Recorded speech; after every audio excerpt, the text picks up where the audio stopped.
السلام علیکم۔ اس ویک کا رینڈم ریمائنڈر سورہ القصص میں سے ہے، آیت نمبر 24۔ یہ موسیٰ علیہ السلام کی دعا ہے، اور یہ دعا انہوں نے اس وقت پڑھی جب وہ بہت زیادہ ڈیسپریٹ تھے۔ ڈیسپریٹ کا مطلب جب انسان اتنا تھک ہار جائے کہ اس کو یہ بھی نہ پتہ چلے کہ اس نے اللہ سے کیا مانگنا ہے، آگے کیا راستہ ہے۔ جب سارے راستے بند نظر آئیں اور انسان کو یہ سمجھ نہ آ رہا ہو کہ اس نے جانا کہاں ہے، تو اس موقع پہ موسیٰ علیہ السلام نے اللہ تعالیٰ سے یہ دعا کی۔ اور یہ دعا ایسی ہے جو میں اور آپ اپنی زندگی میں یوز کر سکتے ہیں۔ ہم لوگ ڈیفینیٹلی اپنی زندگی میں بہت دفعہ ایسی کراس روڈس پہ کھڑے ہوتے ہیں جہاں سے ہمیں یہ نہیں پتہ ہوتا کہ ہم نے جانا کہاں ہے۔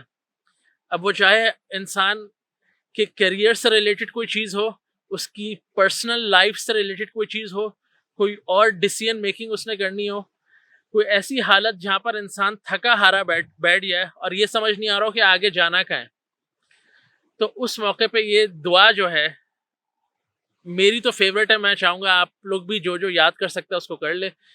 موسیٰ علیہ السلام نے اللہ تعالیٰ سے کہا، ربی انی لما انزلت الی من خیر فقیر، کہ اے میرے رب، انی، اس بات میں کوئی شک ہی نہیں ہے کہ میں فقیر ہوں۔ کس چیز کا فقیر ہوں؟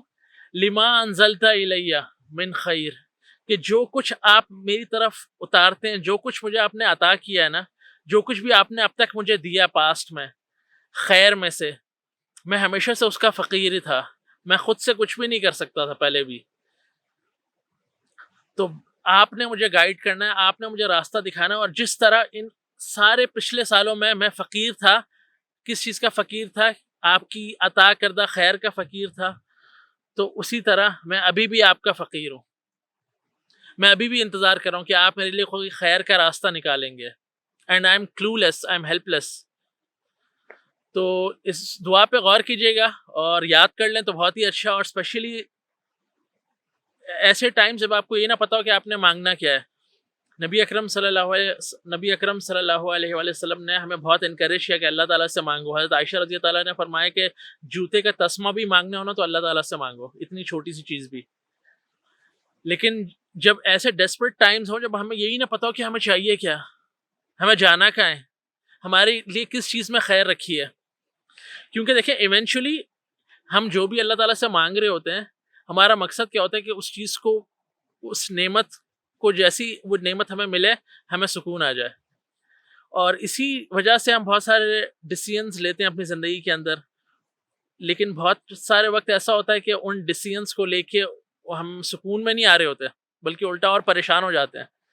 تو تبھی کبھی کبھی چیزیں اللہ تعالیٰ پہ چھوڑ دینا ہی زیادہ بہتر ہوتا ہے۔ تو یہ سورہ القصص اگر آپ پڑھیں گے تو آپ کو پتہ لگے گا کہ موسیٰ علیہ السلام بہت ہی ہیلپ لیس سچویشن میں بہت ڈیسپریٹ بیٹھے ہوئے تھے، اور انہوں نے اللہ تعالیٰ سے دعا کی، اور اللہ تعالیٰ نے اس دعا کے بعد ان کے سارے مسئلے حل کر دیے جس مشکل حالات میں وہ بیٹھے ہوئے تھے۔ تو اس دعا کے اندر ایک شکر چھپا ہوا ہے، ایک ایکنالجمنٹ چھپی ہوئی ہے کہ یا اللہ، کہ پچھلی زندگی میں جو اتنا کچھ خیر، اس مومنٹ میں جہاں میں بیٹھا ہوا ہوں ڈیسپریٹ، لیکن میری پچھلی زندگی میں جتنا آپ نے مجھے خیر عطا کیا تھا نا، میں اس کا فقیر ہی تھا، میں اس پر ڈیپینڈنٹ تھا۔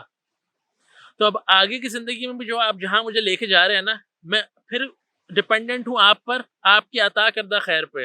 تو آپ مجھے بتائیں مجھے کہاں کوشش کرنی ہے، مجھے راستہ دکھائیں تاکہ میں اس راستے پہ چلوں اور کوشش کروں۔ تو کہنے کا مقصد کیا ہے اس پوری دعا کا، کہ یہ دعا ایک طرف ہمیں شکر سکھاتی ہے کہ پچھلی زندگی جب میں اور آپ دیکھیں، اس میں سب کچھ برا نہیں ہوا ہوتا۔ آپ جنرلی انسانوں سے پوچھیں گے تو انسان کہیں گے کہ میری زندگی آج تک کبھی اچھی گزری ہی نہیں، میرے بچپن میں یہ ہوا، میرے ساتھ یہ ہوا، اسکول میں یہ ہوا، کالج میں یہ ہوا، جاب سائٹ پہ یہ ہوا، ریلیشن شپس میں یہ اسٹرگل تھی۔ وہ سب تھیں، لیکن ان کے ساتھ بہت کچھ اچھا بھی ہو رہا تھا۔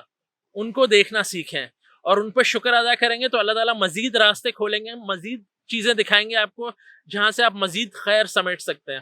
تو سوچیے گا اس بارے میں، اس دعا کو یاد کر لیں، اور جب دل چاہے ایسے مومنٹس میں جہاں آپ کو کچھ سمجھ نہیں آ رہا ہو کہ اللہ سے کیا مانگنا ہے، تو یہ دعا کے ساتھ اللہ تعالیٰ کو یاد کریں۔